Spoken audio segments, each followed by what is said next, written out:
l'alliance. Depuis un temps, nous entendons dans les télés, dans les radios, dans nos télés, dans nos smartphones, qu'il faut renouveler l'alliance avec Dieu. Qu'il vous faut des hôtels avec Dieu. Et vous amenez de l'argent. Les gens préparent les enveloppes pour venir faire alliance avec Dieu. Eh non? Mais ici, dans ce passage, on nous dit, Abraham avait donné à celui qui est éternel. Mais à cette époque, il fallait renouveler. Et il y avait un hôtel qui est en train d'être construit. Mais quand vous continuez la lecture plus bas, on vous parle d'un autre qui rentre en scène. Parce que nous sommes dans le livre d'Hébreu. Hébreu est déjà après pratiquement le Nouveau Testament. C'est-à-dire après les évangiles. Donc il est situé après les évangiles dans les épîtres. Et Hébreu parle de quoi? Hébreu vient présenter Jésus. Il vient présenter Jésus comme étant l'alliance éternelle, le sacrifice à vie. C'est-à-dire, avant que Christ ne vienne, il était question qu'on renouvelle nos sacrifices. Il était question également parce que les sacrificateurs qui étaient là mouraient. Donc il faut renouveler ça. Et les hôtels aussi, on les construisait. Pourquoi? Parce qu'on pouvait déplacer non seulement les synagogues, les temples, les gens bougeaient. Et donc il fallait le faire, c'était pas à vie. Et donc Dieu avait choisi une tribu. Une tribu. La tribu là c'était quoi? Les enfants de Lévi. Les Lévites c'était les enfants de Lévi. Et eux, ils devaient s'occuper rien que du sacrifice. Du service au temple. En effet, la loi établit souverain, sacrificateur des hommes, sujet à la faiblesse, mais la parole du Seigneur, on va dire du serment, qui a été fait après la loi, établit le Fils qui est parfait pour l'éternité.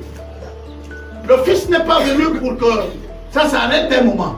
Le Fils est pour l'éternité. Donc tu fais le sacrifice avec lui. Tu bâtis ton hôtel là, tu mets qui dessus? Donc vous tuez Jésus. Vous le tuez encore à Golgotha. Votre hôtel là, vous bâtissez ça. Vous avez amené le 30 000, le 100 000, le 200 000 dans les enveloppes. Je m'en vais bâtir mon hôtel. Tu bâtis ça où?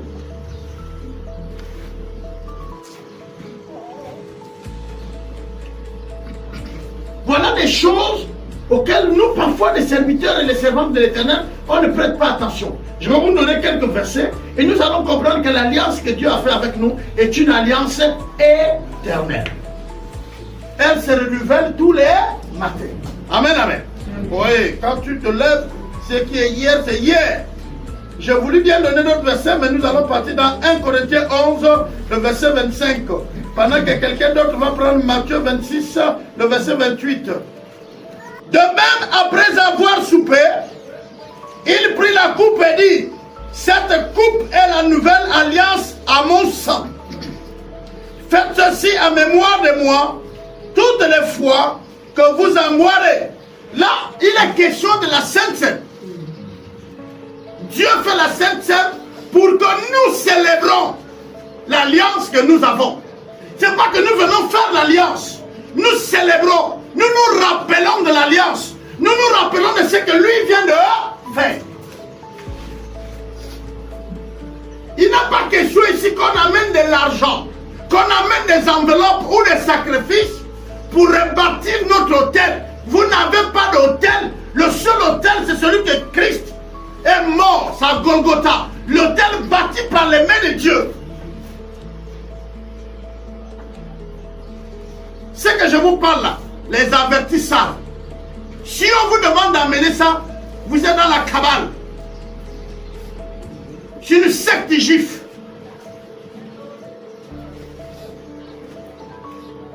Qui est en train de gagner aujourd'hui le monde, je vais dire le monde africain par le système du culte. Et la plupart de nos leaders ecclésiastiques, beaucoup sont dedans. Il y a même les jeunes qui sont dedans. Et je vous assure que quand tu es à l'intérieur, tu as l'impression que tu es vrai. Il y a beaucoup qui sont même dedans avec l'ignorance. Mais il y a plein qui savent déjà. C'est la même ligne qui vous demande de vous habiller à une certaine couleur toute l'église. Ceux-là qui vous demandent, donnez-moi Amen 4 fois, c'est les codes. Amen, Amen, Amen, Amen. Quand vous le faites, vous êtes en train d'activer le monde spirituel. Soit vous demandez au démon d'agir, ce n'est pas Dieu qui agit. Soit vous allez activer sa prophétie, il va commencer à prophétiser, parce qu'en réalité, toutes les prophéties ne viennent pas de Dieu. Il y a ce qu'on appelle les dons de divination. Ça n'a rien à y voir, ça ne vient pas de Dieu. Il y a une femme qui voit Paul avec les autres. Il commence à dire, ceux-là que vous voyez marcher sont des hommes de Dieu. Ils viennent de Dieu. Croyez ce qu'ils disent.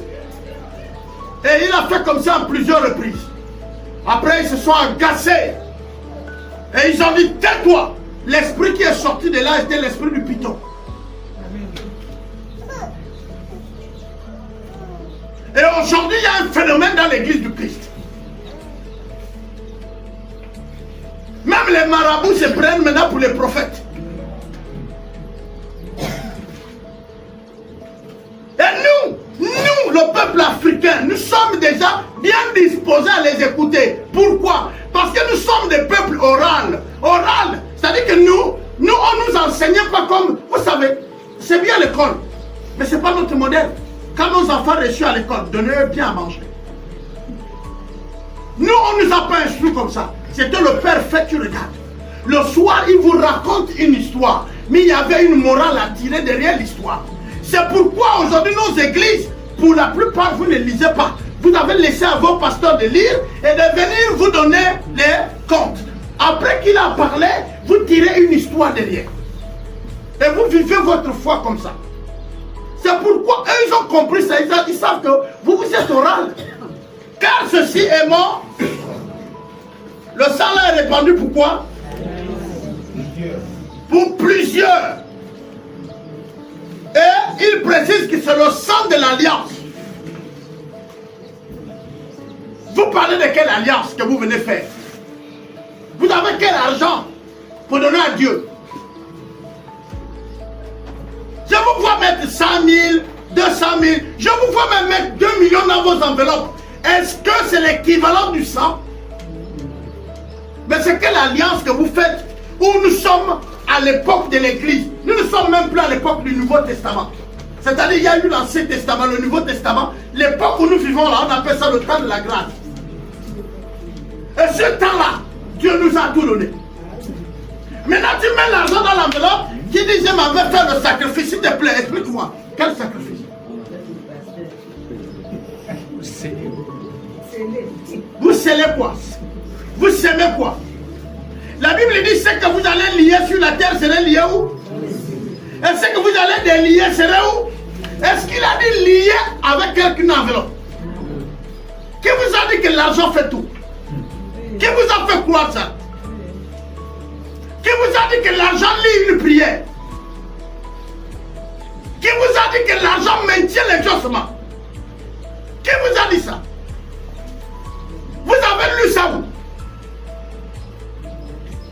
La Bible est là, devant vous. Il est écrit, ce que vous allez lier sera lié. C'est-à-dire ce que vous allez proclamer qu'elle soit liée. Je lis par le nom de Jésus. Telle chose, elle est liée.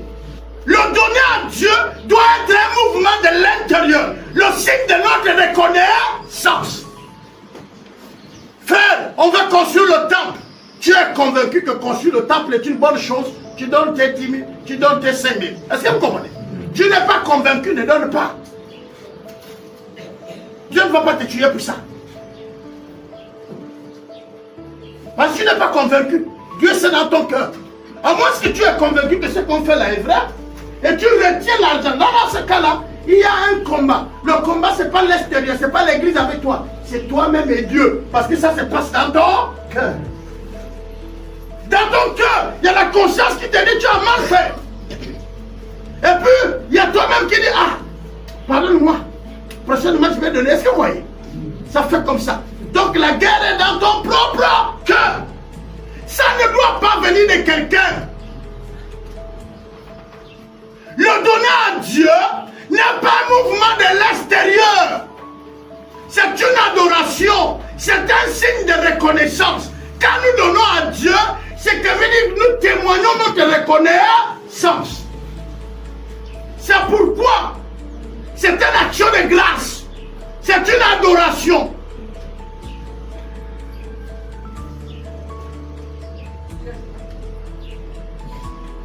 On ne donne pas à Dieu parce que quelqu'un a bien parlé. On ne donne pas à Dieu parce que quelqu'un a invoqué les esprits, ça a bouleversé vos cœurs. On donne à Dieu après avoir consulté son cœur. Et même, je vais vous dire après prier. On ne donne pas comme ça. L'alliance, ce n'est pas toi qui l'as conçue. C'est Christ qui est venu faire alliance avec nous. Est-ce que vous comprenez? Et là-dessus, sur l'alliance, il va même plus loin. Il dit, si tu restes infidèle, moi je reste fidèle. L'alliance de Dieu est compliquée. Il dit, dans l'alliance là, si tu es infidèle, moi je reste fidèle. Si tu t'éloignes de moi, je reste fidèle en attendant que tu reviennes. C'est là où il nous raconte l'histoire du fils prodigue. Et de son alliance avec Israël. Il dit, et regardez bien, il dit, Israël, tu t'es prostitué. En fait, ici, le mot prostituée, vous le collez souvent à une femme qui a plusieurs conjoints. Non. Ici, c'est quand on prie plusieurs dieux. Tu as Onkira. Tu as le Johnny. Ça, tout ça, tu es dedans. Et puis tu viens encore, Jésus, prends mon cœur. Le Seigneur dit prostituée. Voilà là où le mot prostitution est beaucoup entamé dans la Bible. Quand vous lisez ça, il fait allusion d'être adorateur de plusieurs dieux. Et il va loin. Il dit, quand tu te seras éloigné de moi, d'autres nations te vaincront. Tu seras amené en captivité. Ça veut dire quoi? Ça veut dire qu'en réalité, quand tu rompes l'alliance, Dieu il garde l'alliance. Mais en ce moment, tu vas le savoir quand tu es battu sur le combat. Quand tu vas voir que tu es malmené, tu vis dans certaines situations, sache qu'il faut que tu reviennes à l'alliance. Pourquoi? Parce que Dieu reste au même endroit et il attend. C'est toi qui s'éloignes. Mais Dieu, il est là. Et quand tu te rappelles que je me suis éloigné, il te dit, reviens. Et quand tu reviens, il dit, je te rétablirai. Vous savez, quand on parle de divorce, et là je vais parler des hommes, c'est parce que quand on prêche, je vous ai dit que souvent, je conseille les gens quand ils sont déjà mariés. Parce que les nazes là, ils ne comprennent pas les conseils. La Bible dit ceci. Il dit à Israël, il dit, quand tu vas t'éloigner de moi, quand même tu vas te prostituer, quand tu reviens vers moi, je pardonnerai ton péché. Je guérirai ton mal. Je t'habillerai la robe de noces. Et je t'élèverai. Luc 22, le verset 20. Il prit de même la coupe après le souper. Et la leur donna en disant, cette coupe est la nouvelle alliance à mon sang, qui est répandue pour vous. Amen.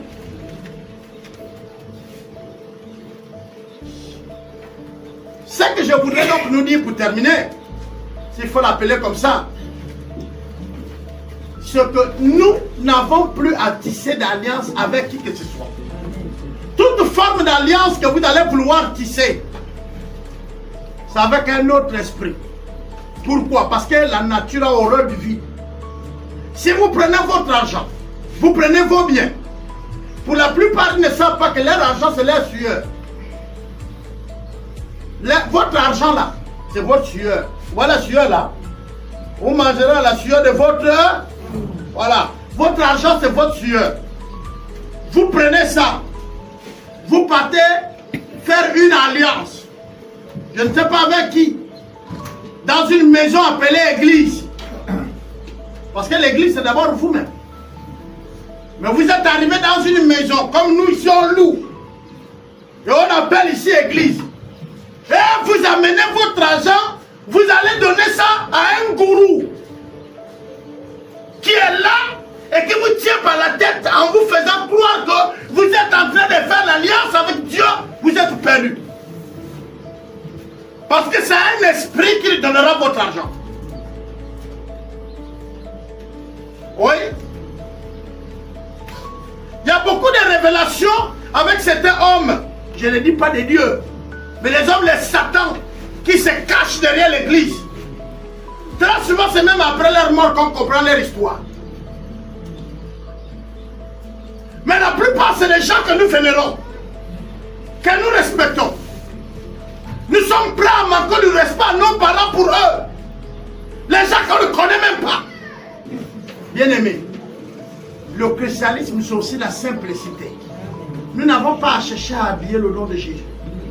Il faut l'appeler de ce que tu es conscient dans sa tête que celui que je prie, c'est le Jésus-Christ de Nazareth, né par Marie là. C'est lui-là que j'ai pris. Maintenant, les autres là-bas, faut que ça soit simple. Donc quand tu es là, même la voix, quand tu pries du Seigneur Jésus-Christ, et au Nazareth, moi la Maria, si tu veux préciser celui que tu pries. Mais toi-même, c'est à la langue des autres. Peut-être on doit faire un exercice dans vos langues. Vous ne connaissez pas le nom de Dieu. Non, vous partez chercher El Shaddai. Ça, c'est les langues des autres. Dis là, ouais. Oyan. Oyan Jami. Moi, j'appelle le mien là. L'Embouna. L'intouchable. L'Embouna. On ne peut pas avoir Bounani. Ndabani. De sa manière. Le commencement et la fin. Quand je ne comprends pas certains versets bibliques, je les traduis à ma langue, sur le pur dictionnaire jamais connu. Quand tu trouves ça en ta propre langue, vous savez, quand on dit amour, chez nous, il y a Nzalande, il y a Dia. Dia, c'est plus profond, c'est monsieur et madame. Nzalande, c'est avec les frères, les soeurs et tout. Est-ce que vous comprenez? Quand je parle de Dia, c'est sentimental. Donc même en Teke, il y a plusieurs amours. Si tu ne connais pas, il faut venir à l'école. Et en Obamba, en toutes les langues là, même l'amour, c'est en français, c'est pauvre. On dit aime ton prochain, aime ton Dieu, c'est la même chose. Dans ta langue, aimer Dieu c'est quoi? Aimer ton prochain, c'est pareil. Aimer ton ennemi, est-ce que c'est la même chose dans ta langue? Hein? Je vais prier pour la fin. Mais je conclue en disant, l'alliance que nous avons faite avec Dieu est éternelle. C'est la nouvelle alliance avec Jésus-Christ par son sang à la croix. Cette alliance n'a pas d'égal. Elle ne se renouvelle pas par le prix d'argent. Elle ne se renouvelle pas par les dons. Elle, même si c'est un véhicule que tu vas amener, elle ne se renouvelle pas par ça. Elle est déjà établie, elle est éternelle. Et nous n'avons qu'à nous rappeler seulement de ce que le Seigneur a fait. C'est-à-dire le Seigneur demande qu'on soit reconnaissant. C'est la reconnaissance. C'est pourquoi il y a la Sainte Seine. À chaque fois que nous nous attablons, nous nous rappelons qu'il y a un Dieu qui est mort à la croix pour nous. Et que cette alliance est encore vivante. Tu n'es pas baptisé, viens nous voir à la fin, on te baptise. Ici, il n'y a pas de protocole. C'est sur la base de ton témoignage qu'on te baptise. Pas sur les cours que tu as fait. Que le Seigneur vous bénisse.